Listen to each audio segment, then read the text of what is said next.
Hi hello guys, ఈరోజైతే మేము చేయబోయే రెసిపీ దీంట్లో వాటర్ వేసాము ప్యాన్లో. ఆ వాటర్ ఎందుకు వేసామో స్కిప్ చేయకుండా చూడండి, ఫుల్ వీడియో ఎందుకు వేసామో మీకు తెలుస్తుంది. ఇప్పుడైతే వీడియోలోకి అయితే వచ్చేసాం కదా. దీంట్లో ఏం వేసాము? ములంకాయలు వేసాము. ములంకాయలు అంటే హెల్త్కి చాలా ఇంపార్టెంట్ కాబట్టి హెల్త్కి చాలా మంచిది కూడా. ములంకాయలతో ఏ రెసిపీ చేయబోతున్నామో మీకు ఈ పాటికే ఆలోచన వచ్చి ఉండాలి. ములంకాయల కర్రీ చేస్తున్నాం, కానీ ఈ టైప్లో మనం ఎప్పుడు చూస్తుంటాం. కొత్తగా మేమైతే ట్రై చేస్తున్నాము కర్రీ.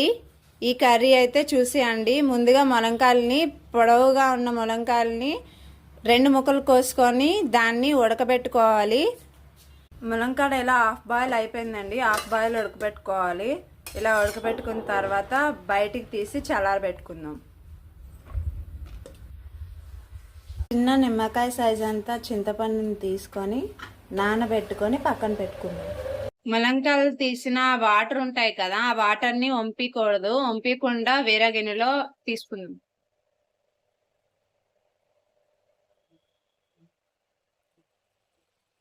తీసి చల్లారబెట్టుకున్న ములంకాయని ఇలా విడిపి చూడండి, ఈ వీడియోలో చూపించినట్టుగా ఇలా తీసుకోవాలి.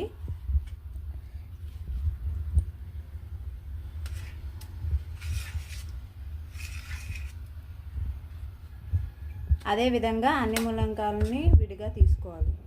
చేసుకోవడానికి కావాల్సిన ఐటమ్స్: కరివేపాకు, పచ్చిమిర్చి, ఉల్లిపాయలు, టమాటీలు.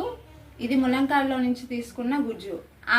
వీటిని పారకుండా పేస్ట్ చేసుకొని మిక్సీలో వేసుకొని పేస్ట్ చేసుకొని సూప్ చేసుకోవచ్చు. ఆ సూప్ వీడియో కూడా మీకు పెడతాను, చూడండి. ముందుగా ఆయిల్ వేసుకుందాము.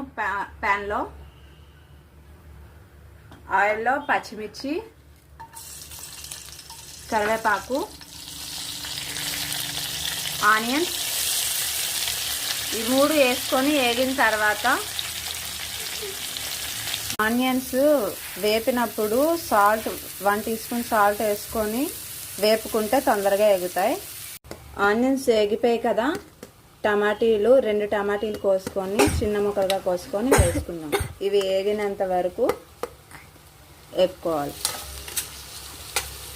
టమాటీలు కూడా ఎగిపోయి, టమాటీలు ఎగిపోయిన తర్వాత ఈ గుజ్జుని అయితే వేసేసుకుందాము, ములంకాడ గుజ్జుని. ఇది బంగాళదుంప ఉడకబెట్టి చేస్తారు కదా ఫ్రై, అలా అన్నమాట. ఆ టైప్లో ఈ ములంకాడ ఫ్రై కూడా చేయడం అన్నమాట. కొంచెం కారం వేసుకొని, తగినంత పసుపు, కారం, ఉప్పు ఆల్రెడీ వేసాం కాబట్టి ఉల్లిపాయల్లో విడిగా ఇప్పుడైతే వేయవసరం లేదు. కర్రీ మొత్తానికి సరిపడా వేస్తాము ఉప్పుని, అందువల్ల ఇప్పుడైతే కలిపేసుకుందాం. కర్రీ అయితే అయిపోయిందండి. ఇలా దగ్గర పడేంత వరకు, ఆయిల్ పైకి తేలేంత వరకు వేపుకుంటే అంతే.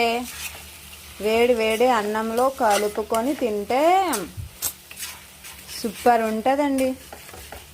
ఇది ములంకాయలు ఉడకబెట్టుకున్న వాటర్ కదా, ఈ వాటర్ని వంపొద్దని చెప్పాం కదా. ఈ వాటర్ని ఇప్పుడు ఏం చేయబోతున్నానంటే దీన్నే చారు చేయబోతున్నాం అనమాట.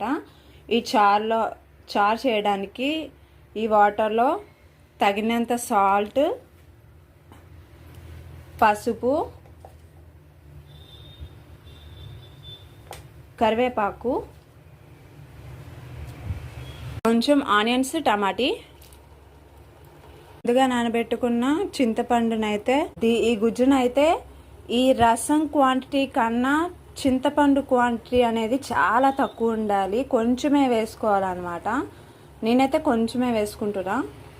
ఇగోండి, నేను ఇంత క్వాంటిటీ తీసుకున్నాం కదా, దీంట్లో హాఫ్ మాత్రమే వేసుకుంటున్నాను.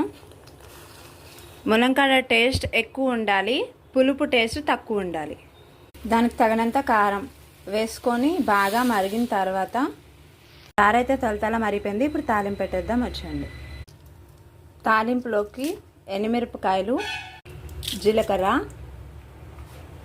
ఆవాలు, కొంచెం సోంపు ఉంటే సోంపు వేసుకోవాలనుకుంటే వేసుకోవచ్చు, లేదా స్కిప్ చేసుకోవచ్చు. చిటికెడు మెంతులు జస్ట్ 4-5 వేసినట్టు వేసుకోవాలి. కొంచెం కరివేపాకు, వెల్లుల్లి వేసుకొని వేపుకొని తాలింపు వేసుకొని చారులో వేసుకోవడమే. అంతే అండి, యమ్మీ యమ్మీ ములంకాడ రసం అయిపోయింది.